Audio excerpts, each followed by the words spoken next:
পড়াশোনা করি না, কিন্তু পড়াশোনা করার অনেক ইচ্ছা ছিল। আচ্ছা মামনি, একটা কথা বলো তো, তুমি পড়াশোনা করে বড় হয়ে কি হতে চাও?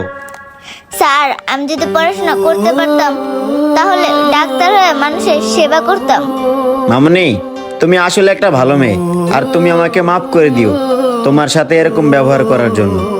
কারণ তুমি টোকাই হলে কি হবে, তোমারও তো সম্মান আছে, তুমি আমাকে ক্ষমা করে দিও।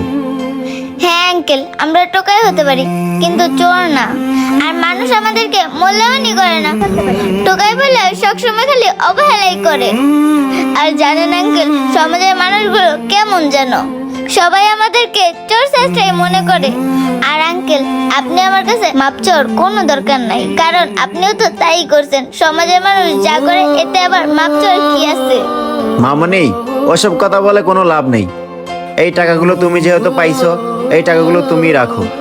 আর তোমারও তো অনেক পড়াশোনা করার ইচ্ছা, নাও এই টাকাগুলো তুমি নাও। আর এখন থেকে তুমি কোনো টোকাইয়ের কাজ করবা না। দাঁড়াও 1 মিনিট। আর এই কার্ডটা তুমি রাখো, তোমার যখন যা প্রয়োজন হবে তুমি আমাকে ফোন দিবা, আমি তোমাকে হেল্প করব। নাও কার্ডটা ধরো। না আঙ্কেল, আমার এই কার্ড আর এই টাকাগুলোর কোনো দরকার নেই। আমি যেভাবে আছি সেভাবে অনেক ভালো আছি। এই ধরেন আপনার টাকা ধরেন। মামনি, তুমি এই টাকাগুলো ফিরিয়ে দিতেছো কেন? তুমি এই টাকাগুলো রাখো। সবারই জীবন পরিবর্তনের জন্য একটা সুযোগ আসে। তুমি মনে করো তোমার জীবনে এটা সুবর্ণ সুযোগ। নাও টাকাগুলো রাখো।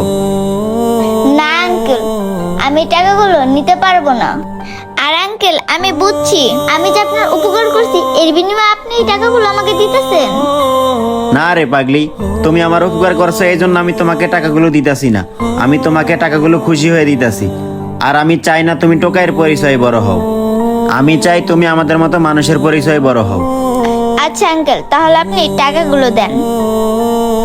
আচ্ছা ঠিক আছে, তাহলে এখন তুমি যাও। আচ্ছা আঙ্কেল, তাহলে আমি যাই। ঠিক আছে, যাও। আর প্রয়োজন হলে ফোন দিও কিন্তু। আচ্ছা আঙ্কেল।